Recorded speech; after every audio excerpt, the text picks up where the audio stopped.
Bonjour, merci de nous rejoindre pour cette émission 1000 questions à la fois qui a pour objectif de vous aider à faire grandir dans la foi chrétienne vos enfants et vos adolescents. Comment on sait qu'on a la vocation? C'est la question du jour. Nous allons essayer d'y répondre avec mes invités. Bonjour Père Henri. Bonjour. Vous êtes bibliste. Et puis, à vos côtés, j'accueille Véronique Lemoine-Cordier. Bonjour Véronique. Bonjour Véronique. Vous êtes psychologue pour enfants et pour adolescents. Est-ce que vous sauriez nous dire à quel âge un enfant peut percevoir, saisir qu'il a un appel, une vocation naissante? Ça peut être très très tôt. Et je pense que, moi je connais personnellement des enfants qui, dès l'âge de 4 ans, sentaient cet appel. Et qui... Mais ils peuvent le verbaliser? Oui. Comment ils le sentent? Avec quel Ils disent, moi quand conscience? je serai grand, je serai prêtre, ou quand je serai grande, je serai une aventurière au service des plus pauvres. Et puis, ça s'est révélé par la suite concrètement. Donc je crois que c'est très tôt. En général, c'est petit, mais parfois très petit. D'accord. Et est-ce qu'il peut donc le percevoir lui-même? Oui. Est-ce qu'il a besoin de l'autre pour apprendre à reconnaître? Alors, par la suite, oui, pour faire mûrir cette vocation, bien sûr qu'il y a besoin, on en reparlera, je pense, tout au long de cette émission, mais après, il a besoin effectivement d'être consolidé, d'être guidé. Mais ça peut être très, très tôt. Lui-même peut très bien sentir ça très tôt, très, très tôt. C'est étonnant d'ailleurs. Oui. On va écouter donc les adolescents de 14-15 ans qui répondent à la question de Philippe Mouret sur la vocation. Écoutez, regardez. Alors, une vocation, c'est ce qu'on espère devenir plus tard. On sait qu'on a une vocation s'il y a quelque chose qui nous tient vraiment très à cœur et qu'on a vraiment très, très envie de faire. Je pense que les différentes sortes de vocations, c'est devenir prêtre, bonne sœur ou autre chose. Mais c'est aussi ce qu'on veut faire, par exemple, l'année prochaine en 3e, les options, etc. Pensez-vous avoir une vocation ? Je pense avoir la vocation de fonder une famille et de réussir ma scolarité. Je pense que ma vocation, ce serait plus tard de m'occuper d'enfants, de petits, par exemple dans une petite école ou dans des crèches.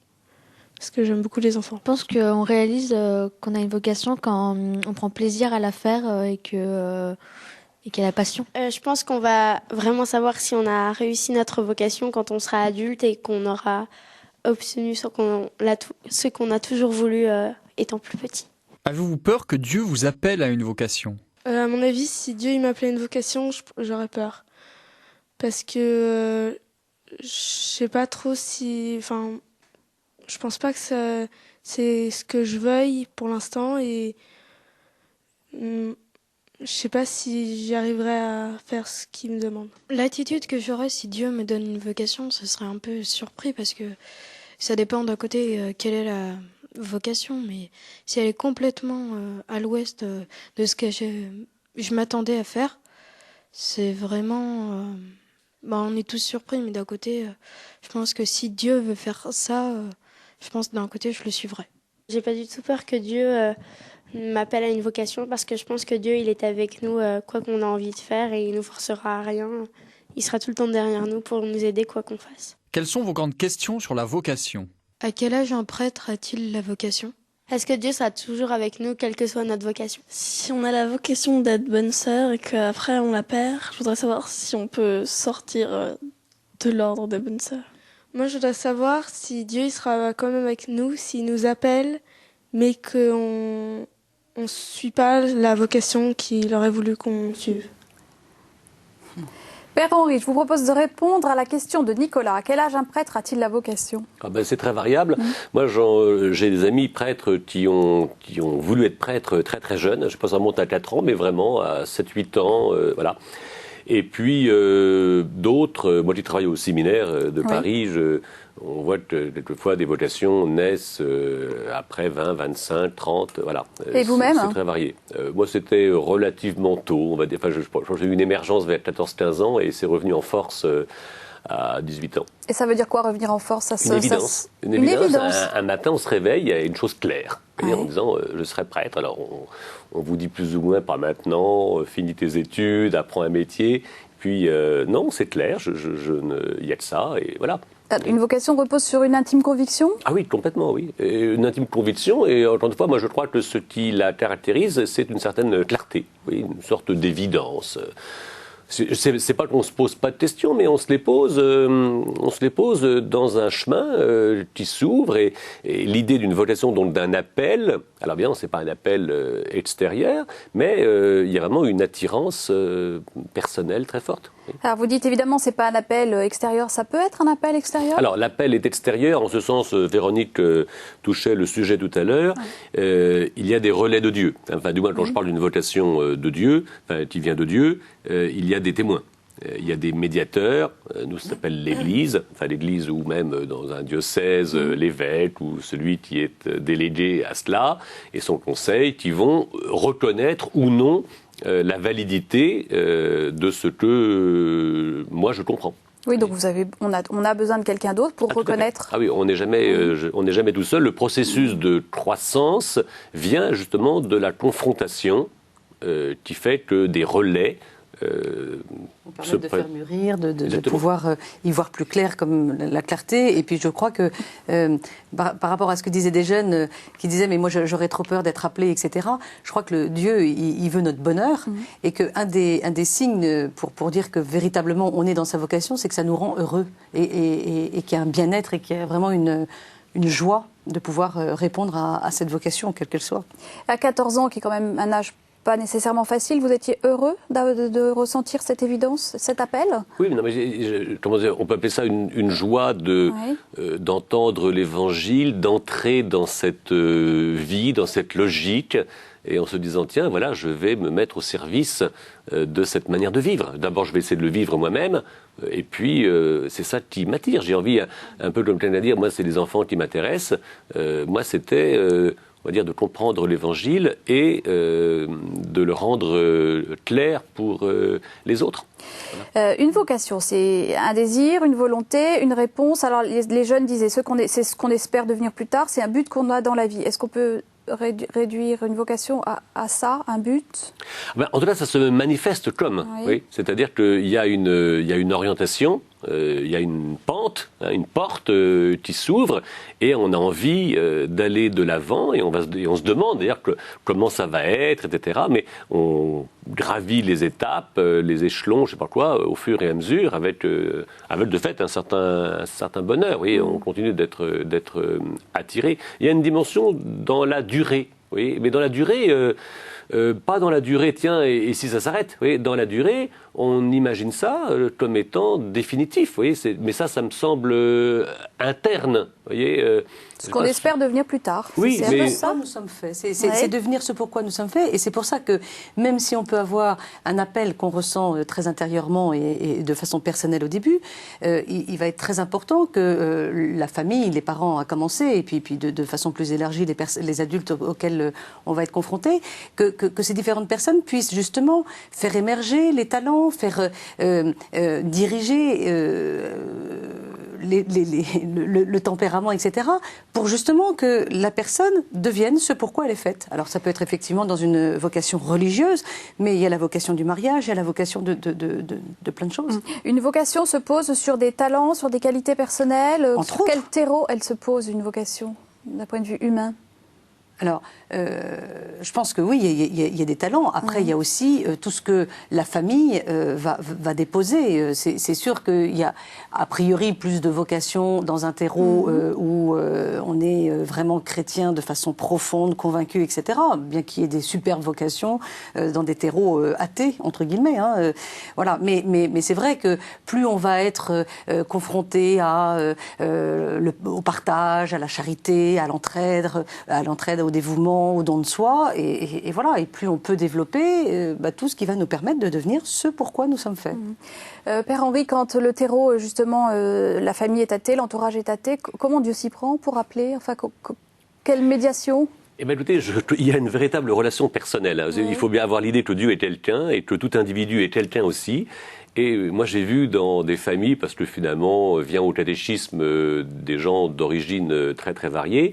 Moi, j'ai connu des enfants qui avaient un éveil religieux prodigieux, alors que l'environnement, alors que l'entourage familial était totalement décomposé. Et comment on explique ça? Ah, ben on ne l'explique pas, on le constate avec un énorme bonheur parce que justement, il y a une gratuité fondamentale à cela. C'est pas simplement l'idée d'être utile. L'idée d'une vocation suppose un contact personnel. C'est vraiment, c'est ma personne tout entière qui est stimulée, qui est éveillée. Et si c'est Dieu qui appelle, je vais rencontrer Dieu aussi comme quelqu'un. Mais alors cette rencontre, elle se joue dans l'intime, mais en même temps aussi dans l'intime conviction. Mais et là, ça, ce n'est pas une affaire de compétences. Et non, si je veux être premier violon dans un orchestre, il faut que j'ai faut que j'ai du talent et que j'ai des compétences. Là, dans le domaine de la vocation religieuse, je crois que l'idée de servir est certainement fondamentale, mais il y aura toujours l'idée d'une certaine gratuité. D'ailleurs, une des vocations qui est la moins bien reçue dans les familles, c'est la vocation monastique, à cause, alors c'est un peu la tendance contemporaine, à quoi ça sert, qu'est-ce que ça rapporte, est-ce que tu es utile? Oui, mais ça ne suffit pas. Une anthropologie purement utilitaire est très réductrice. La gratuité est quand même quelque chose à la fois de très mystérieux, mais de très révélateur aussi. Il faut l'aimer, je crois. Est-ce qu'en général, une vocation se pose sur les qualités, les talents propres, le caractère qu'a quelqu'un? Est-ce qu'il y a un lien avec Oui, mais ça n'est pas, à mon avis, déterminant. C'est pas déterminant. Quelqu'un d'incompétent peut vivre une vocation tout à fait profonde. Et précisément, l'idée de ne pas être tout seul, l'idée d'être appelé, va décupler quelque chose, va faire ouvrir voilà, des potentialités qui, jusque-là, étaient fermées, qui sont inattendues. C'est ce qui réserve justement des surprises. C'est pas du tout une vocation. Quelquefois, les jeunes le font entendre. On a l'impression que tout est écrit d'avance. Alors, on a un peu peur parce qu'on se dit, on va dans un chemin qui est déjà déterminé. Où est la liberté? Non. Et parlons-en de cette place. Quel est le rapport des jeunes à la liberté? La liberté. Alors, la vraie liberté ou celle... La liberté qui va faire qu'on va adhérer librement à une proposition, à un appel. Oui. Ou la liberté en général. Oui. Alors, la liberté telle qu'elle est vue quand même par les jeunes d'une façon générale, c'est je fais ce que je veux quand je veux où je veux. Bon, la liberté, c'est vraiment cette capacité à pouvoir choisir quelque chose qui va être bon pour moi, pour l'autre. Voilà, et d'en assumer les conséquences. Mais est-ce que les jeunes, les enfants, les ados le perçoivent comme ça? Non, mais c'est ce vers quoi nous devons les faire tendre. Hein. C'est toute une éducation, la liberté. Hein. Ça ne s'apprend pas et ça nous tombe pas dessus à 20 ans ou à 25 ans. C'est vraiment le résultat de tout un apprentissage qui commence très très tôt. Alors, sur ce domaine, il y a aussi une idée un peu latente, c'est qu'on a l'impression que Dieu est un mauvais patron. On a l'impression que la toute-puissance divine connoterait de l'arbitraire, et donc ça fait peur. Alors, le Dieu qui se révèle en Jésus-Christ n'est tout de même pas de cet ordre-là. Mais justement, il y a une question de Léa qui dit, est-ce que Dieu sera quand même avec nous s'il nous appelle, mais qu'on ne suit pas la vocation qu'il aurait voulu qu'on suive? Oui, alors en général, Dieu ne demande pas à quelqu'un le contraire de ce qu'il aime. Donc il sait qu'on va répondre oui? Non, mais il nous demande quelque chose qui nous tient déjà à cœur et qu'il va révéler à nous-mêmes. Si Dieu m'a appelé à être prêtre, c'est que il me donne le désir de l'être. Vous voyez, Dieu appelle quelqu'un en lui donnant justement la capacité de dire oui. Donc c'est de l'ordre de la correspondance. C'est pas de l'ordre de la violence ou de la détermination forcée. Vous voyez, Dieu donne du goût. Vous voyez, pour s'engager et non pas le. Il donne les moyens de s'engager. Et alors, il y a Anastasia dans le même registre de la liberté. Si on a la vocation d'être religieuse et qu'après on la perd, est-ce qu'on peut sortir de l'ordre dans lequel on est entré? Est-ce que ça se perd une vocation? Voilà, le vocabulaire n'est pas bon. On ne perd pas la foi, on ne perd pas sa vocation. On peut prendre un autre chemin. Oui. En général, il peut s'avérer, alors soit qu'on s'était trompé en croyant qu'on était appelé, soit carrément on se trompe en prenant un autre chemin. Il faut quand même être tout à fait et là, on perd réaliste. Le goût de... Il n'empêche, comme disait un autre jeune, Dieu est toujours présent. Encore une fois, même si on se sépare de Dieu, Dieu ne se sépare pas de nous. Ça, c'est une conviction, c'est caractéristique de l'alliance qui est révélée dans les Écritures et que nous vivons. Les Écritures, on va regarder comment Dieu appelle justement le jeune Samuel et comment Jésus appelle ses 12 apôtres. Regardez.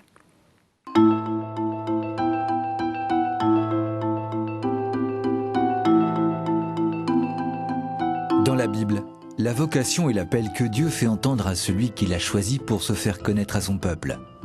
Quand il appelle, c'est toujours pour envoyer en mission selon une vocation particulière. Quand il suscite une vocation, Dieu attend une réponse confiante et un engagement libre de celui qui l'appelle. Pour reconnaître que l'appel vient de Dieu, l'histoire du jeune Samuel montre que l'aide d'un autre est parfois nécessaire. Confié au service du temple, Samuel accomplit le service divin sous la direction du prêtre Élie. Une nuit, par 2 fois, le Seigneur appelle l'enfant. « Samuel, Samuel !»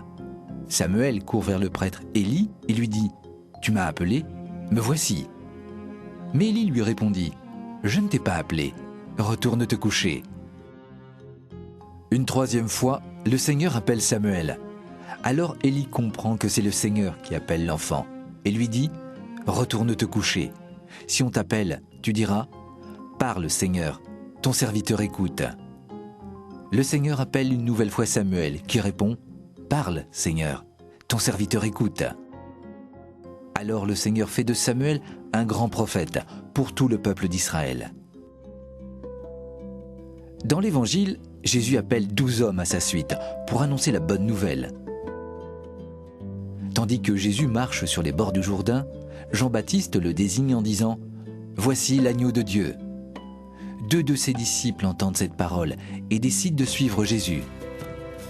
Jésus leur demande « Que cherchez-vous » Ils lui répondent « Maître, où demeures-tu » Ils voulaient savoir si Jésus était le Messie.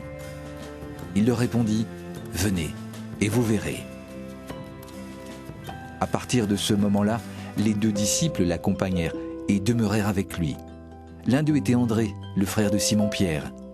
Il alla chercher son frère. « Nous avons trouvé le Messie ». Jésus pose son regard sur Simon. « Tu es Simon, fils de Jean. Tu t'appelleras Képhas, ce qui signifie Pierre. » C'est ainsi que Jésus révèle à Simon le sens de sa véritable vocation. Le lendemain, Jésus rencontre Philippe et lui dit « Suis-moi ». Philippe va chercher Nathanaël. « Celui dont parle la loi de Moïse et les prophètes, nous l'avons trouvé. C'est Jésus, fils de Joseph, de Nazareth. » Après avoir reconnu le Messie qu'ils attendent, les premiers disciples veulent fonder leur vie sur lui. Ils deviendront les premiers apôtres. Leur mission est de mettre d'autres hommes et d'autres femmes en présence de Dieu pour les aider à le reconnaître et d'entendre, à leur tour, l'appel à le suivre. Un reportage qu'il ne faut pas hésiter à voir, revoir et télécharger en vous rendant sur le site internet de Catéo. Père Henri, pourquoi Dieu appelle-t-il ?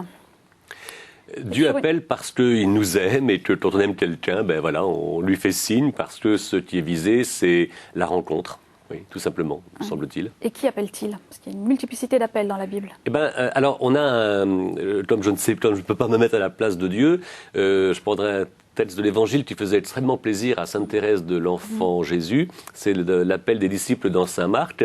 On nous dit que Jésus appela ceux qu'il voulait. Tout simplement, nous retrouvons le principe de la gratuité. L'amour, c'est gratuit. Et voilà, il y a une dimension qui n'est pas du tout maîtrisable.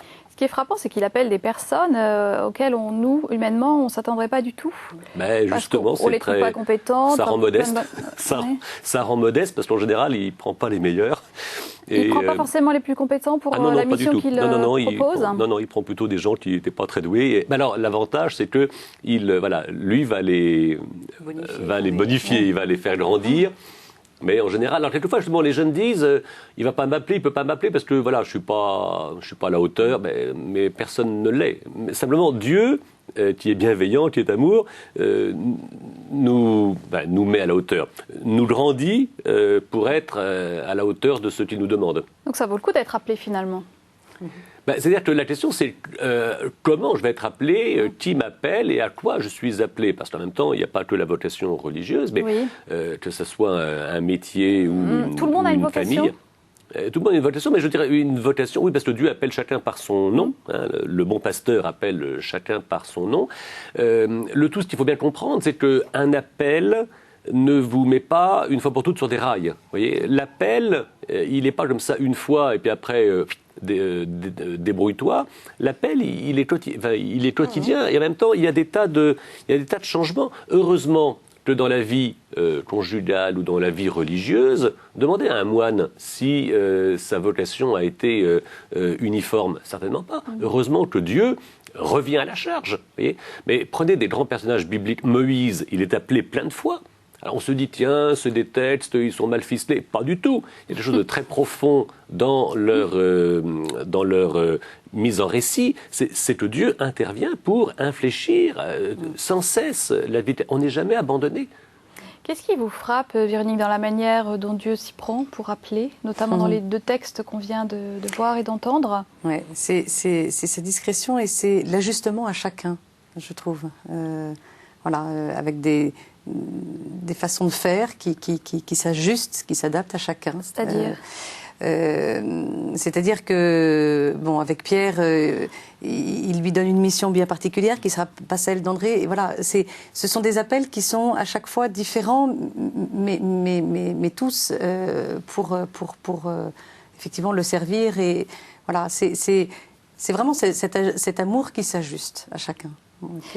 Il est amusant, il est très intéressant ce texte de l'appel des 12 apôtres. On a l'impression qu'il y a une chaîne. Oui, tout à fait. Ils sont très liés les uns aux autres. André qui appelle Pierre, qui va trouver Philippe, Philippe va trouver Nathanaël. Il y a une espèce, c'était très bien lu aussi, et très bien imagé. Mais il y a une joie dans cet appel qui est caractéristique. Moi, je suis très heureux qu'il y a quelques semaines, le pape Benoît XVI ait appelé notamment les prêtres à exercer plus de familiarité entre eux, plus de charité, plus de fraternité, plus de service. Voilà, ça c'est. Il faut le faire. On n'est pas comme ça appelé tout seul dans un coin. Il y a une joie de le faire partager. En effet, il y a un témoin qui se passe, une joie qui se partage. Mais sur quoi fondent-ils chacun leur réponse, ces disciples? Parce que finalement, ils ne le connaissent pas bien, Jésus. Si. Alors là, du moins, je crois que ce que l'Évangile dit discrètement mais efficacement, c'est qu'ils ont été préparés par Jean-Baptiste.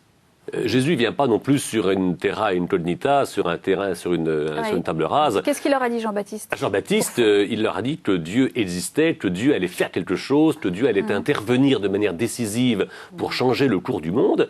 Et je crois qu'on répond à une vocation telle qu'elle soit dans une telle perspective. C'est pas non plus pour faire son petit chemin, trouver sa petite place à soi.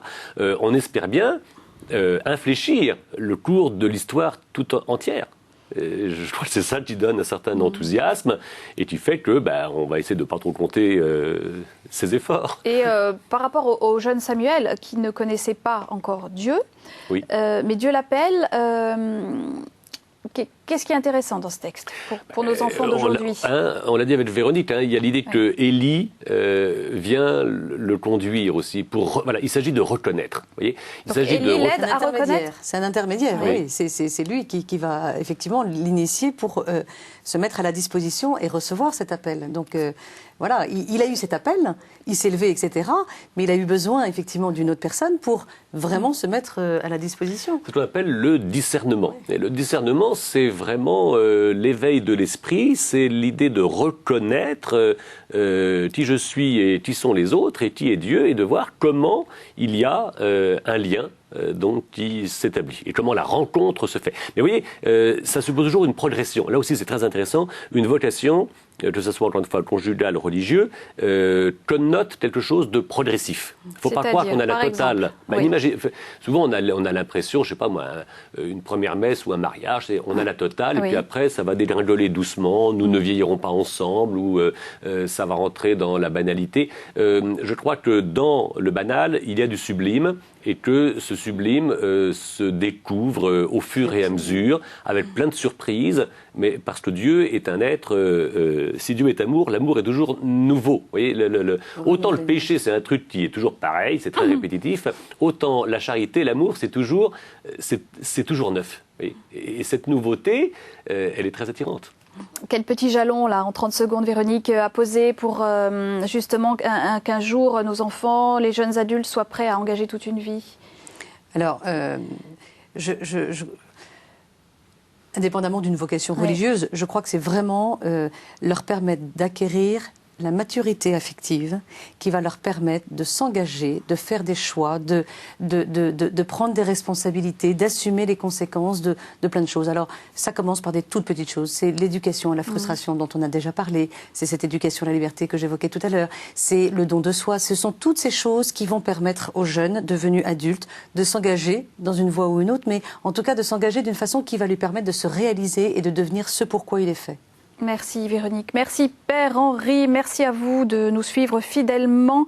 La semaine prochaine, nous répondrons à cette question. La Bible est-elle une histoire vraie? En attendant, je vous souhaite une très joyeuse semaine.